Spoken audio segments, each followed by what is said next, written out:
my name is Tony. Okay, so you're an author who struck gold. You've written a blockbusting nautical adventure thriller novel that's been translated into a major league mega successful blockbusting box office smashing movie. In fact, the movie is so successful that it launches acting and directing and score composing careers way into the stratosphere and worms into the public consciousness so effectively that it actually makes some people afraid to go in the sea for a paddle. I mean, I was in Cornwall on holiday when I first saw Jaws on its maiden release, and even though it was a hot summer, I distinctly recall less people taking to the water that year. I don't think the Cornish coastline had any particular history of great white sharks picking off the bathers, but some were not taking any chances. People can be such suggestible fucking idiots. Talking of which, I did get stung by a jellyfish that year, but after shamelessly pissing on my own foot, sustained no lasting damage or trauma as a result. The sea held no fear for me because I was impossibly young, with little concern for my own mortality, and I didn't wind up shark bait, which might have contributed to reinforcing a personal sense of omnipotence and a subsequent life of risky, stupid choices. Or not.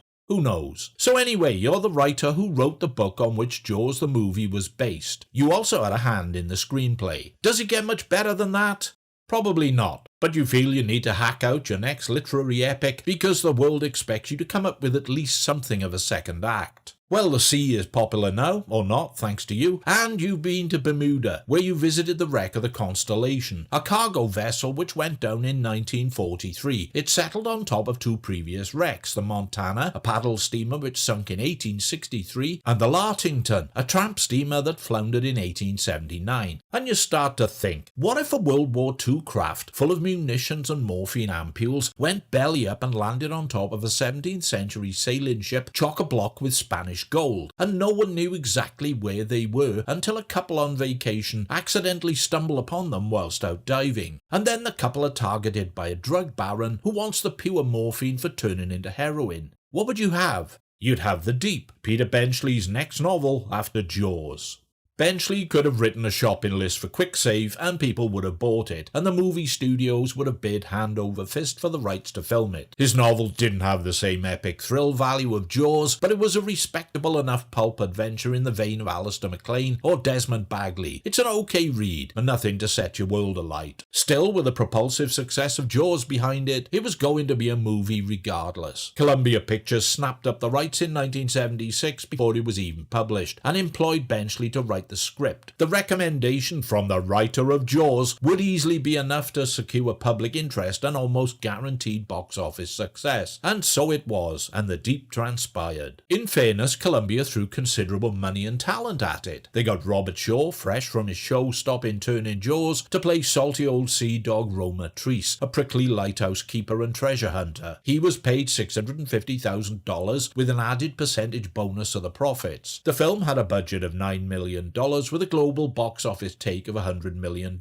So good deal for Shaw then. Kept him in fish food for a bit, I imagine. Supporting cast included Jacqueline Bisset and Nick Nolte, Louis Gossett Jr. and Eli Wallach. There was a luxuriant score by John Barry augmented by a Donna Summer performed theme song. She was the big disco diva superstar of the time. Peter Yates of seminal 60s Steve McQueen cop thriller Bullet was hooked in to direct. Chris Chalice, who did the visuals on Chitty Chitty Bang Bang and Villain, handled the cinematography. Location filming took place in Bermuda, the Virgin Islands and Australia. It turned out to be the 8th most popular movie in the US in 1977. It hit even bigger overseas, so although it fell far short of the global success of Jaws, it did well enough. What did we get as a result? Vacationing couple Gail and David, Bisset and Nolte, are out scuba diving when they discover a sunken wreck, an ampoule of amber liquid, and a gold medallion. Taking these to local lighthouse keeper and treasure hunter Roma Treese, Robert Shaw, he identifies a medallion as Spanish. Local drug lord Cloche, Louis Gossett Jr., becomes aware of the ampoule and tries to buy it from Gail and David. When this fails, he decides to intimidate the couple with kidnap, interrogation, and some Scooby-Doo voodoo shit. A chicken foot dipped in blood is dragged over Gail's bare abdomen by a man in some costume hijacked from Live and Let Die. Treese figures that the wreck is the Goliath, which was transporting munitions and medical supplies during World War II. The fork David found with the legend Goliath stamped on it was a bit of a clue, but still it's off limits to divers due to the risk of explosions. Treese further reasons that a recent storm has exposed the cargo, whilst also unearthing an earlier wreck containing Spanish treasure. Treese, Gale and David join forces, making a deal with Cloche that if he leads them unimpeded to dive, he can have the thousands of morphine ampules for $1 million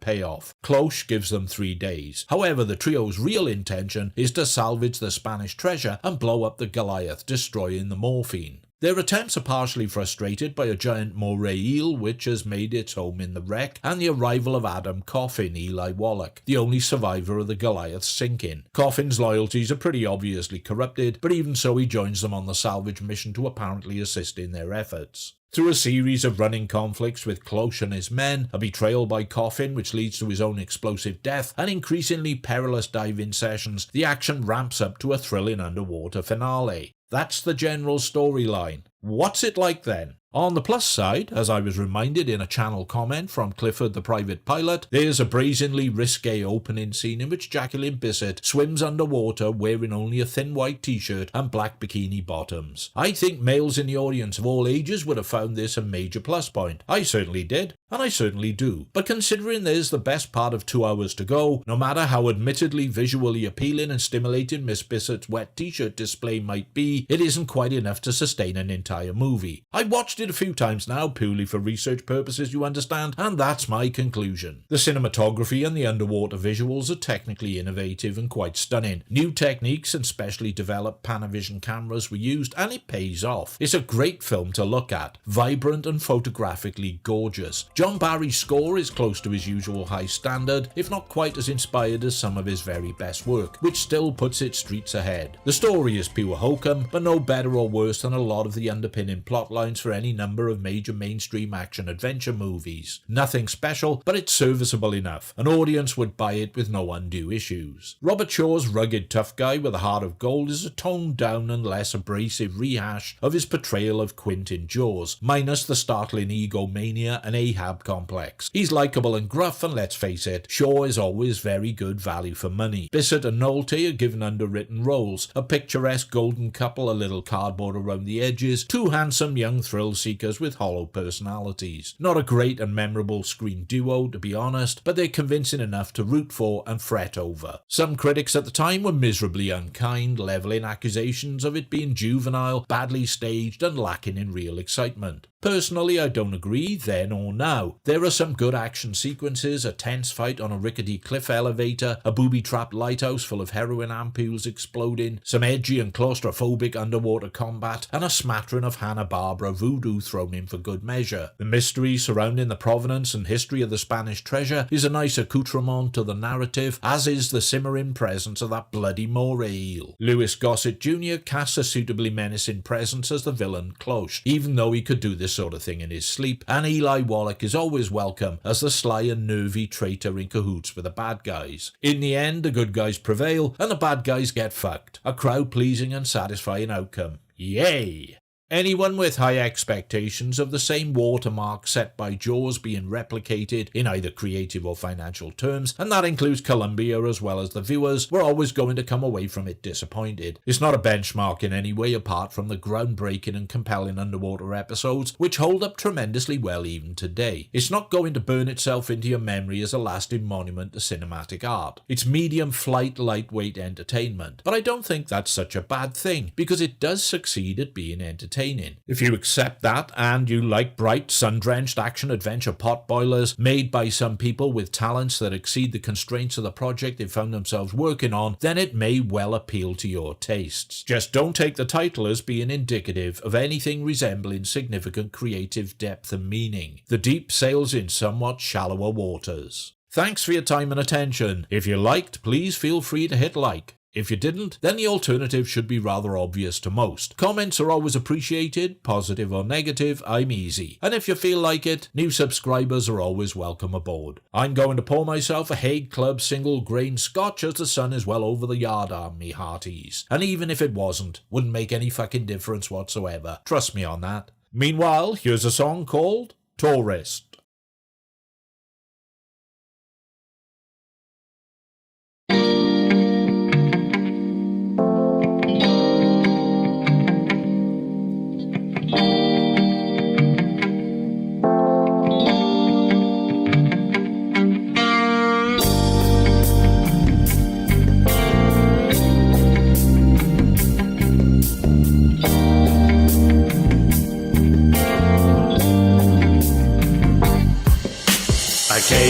I saw, I conquered my fear. Hey sister, what you got to do round here? And where can I get me an ice cold beer where the girls just wanna have fun?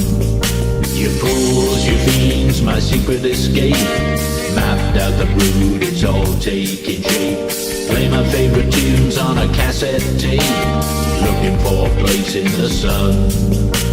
Tourist, a bloody tourist.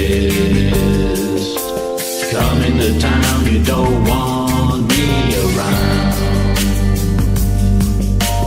Tourist, fucking tourist. On your bike, we don't like your kind.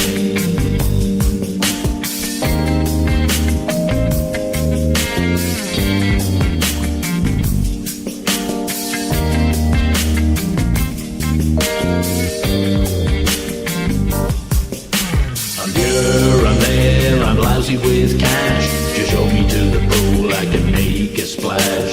Loose cannon loser, out on the lash. Raising the roof to the sky. I'm up, I'm down, I'm out of my box. Winding you up like winding a clock. Riding round the bay or sat on the dock. Don't it bring a tear to your eye?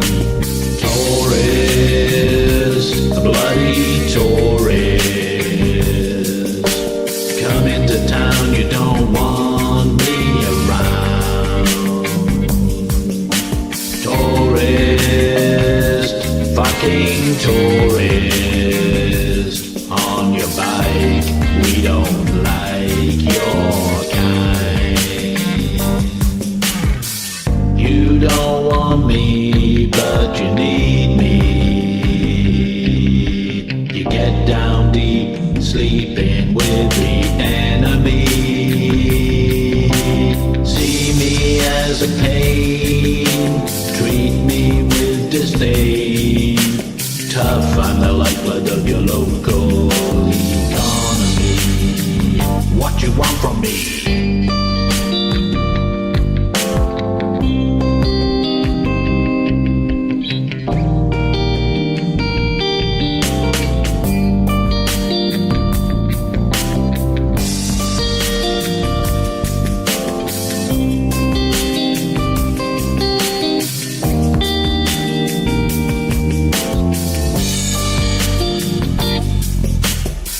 Tourist, a bloody tourist. Come into town, you don't want me around. Tourist, fucking tourist. On your bike, we don't like your kind. On your bike, we don't like your kind. We don't like your kind.